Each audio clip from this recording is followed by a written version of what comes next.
दोस्तों, आज की कहानी है। बहू मेरी बेटी आराम करने आई है, तुम्हारी चाकरी करने नहीं। दोस्तों, कहानी शुरू करने से पहले अगर आपने चैनल को सब्सक्राइब नहीं किया हो तो कर लीजिए ताकि आपके पास पहुंच सके हर नया वीडियो। अरे तू यहाँ क्या कर रही है? और ये भावना कहाँ गई? भावना भावना ससुराल से आई बेटी सेती को किचन में देखकर अनीता जी अपनी बहू को आवाज देने लगी, मम्मी रुको, भाभी को क्यों बुला रही हो?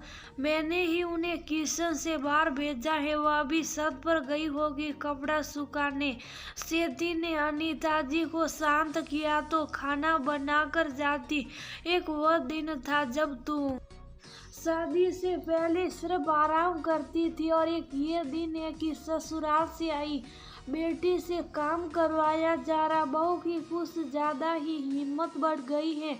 मेरे रहते तुझे पराया कर रही, मेरे जाने के बाद तो शायद तुझे मायके बुलाए भी नहीं। अभी तुरंत किचन से बाहर चलो। तुम सेती को हाथ से पकड़कर खींचते हुए बाहर ले गई। मम्मी रुको, पहले मेरी बात तो सुनो, सेती हाथ छुड़ाकर बोली।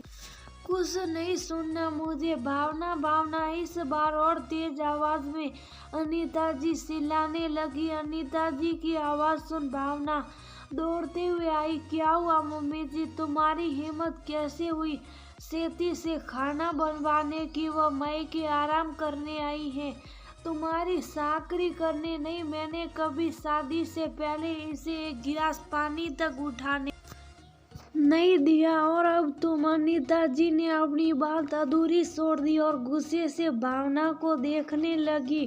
दीदी, आपसे मैंने कहा था कि मम्मी जी को पता चलेगा तो वह बहुत नाराज होगी, लेकिन आपने मेरी एक नहीं सुनी। और भावना की आंखों में आंसू आ गए। भाभी सॉरी, प्लीज आप रोइए नहीं, आप दोनों मेरे साथ आइए।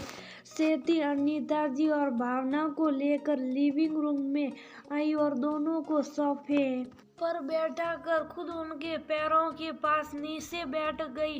दीदी आप नीचे क्यों बैठ गई? मैं भावना उठने लगी तो सेती ने उसे सोफे पर बैठा दिया। अनीता जी और भावना दोनों का हाथ पकड़कर बोली, मम्मी आपने मुझे हमेशा एक राजकुमारी की तरह पाला, और भाभी आपने हमेशा एक अच्छी सहेली और बहन की तरह मेरे सभी नखरे सही। इस बेटी को आप लोगों ने हमेशा पलकों पर रखा, कोई काम नहीं करने दिया, बोलने से पहले ही सारी ख्वाहिश पूरी कर दी। आप लोगों ने हमेशा मुझे एक ऐसे माहौल में रखा जहाँ सब बेस्ट था मेरे लिए, लेकिन आप लोगों से एक गलती हो गई। आप लोगों ने ये नहीं सोचा कि जब सेती सपनों की दुनिया से असलियत की धरातल पर आएगी तो उसका क्या होगा। मायके में नाजों से पली बेटी जब ससुराल से काट, बहुत तकलीफ होगी वहाँ जब सबके लिए खाना बनाती हूँ और प्यार के दो बोल भी नहीं बोलता। तब मुझे खुद पर गुस्सा आता था कि जो मुझे प्यार करते थे उनके लिए कभी मैंने चाय तक नहीं बनाई। सबके कपड़े धोने के बाद भी ये सुनना पड़ता था कि कपड़े ढंग से साफ नहीं हुए या प्रेस की कमीज पर क्रीज ठीक से नहीं आई। तब खुद पर गुस्सा आता था। कभी मायके वालों को एक रुमाल भी धोकर या प्रेस करके नहीं दिया। ऐसे बहुत से छोटे छोटे काम है जिन्हें करने पर मैं आप सभी को बहुत याद करती थी। इसलिए मैंने सोच लिया था कि इस बार मैं सबको अपने हाथों से खाना बनाकर खिलाऊंगी और हर वो काम करूंगी जो ससुराल वालों के लिए करती हूँ।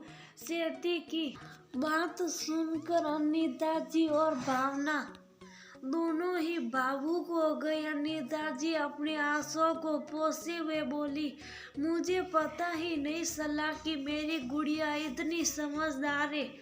ठीक है, जब तक तू मायके है जो करना चाहती है कर, और अब से मैं नहीं रोकूंगी। फिर भावना की तरफ देखकर बोली, बहू सेठी, जब तक यहाँ है जाओ, तुम भी मायके घूम आओ। बहुत दिन हो गए तुम्हें भी अपनी माँ को अपने हाथों से खाना खिलाए। भावना अनीता जी की बात सुनने हारसे से देखने लगी तो अनीता जी ने बनावटी गुस्से से बोला, चिंता मत कर, तेरे पीछे तेरी कोई बुराई नहीं करूँगी।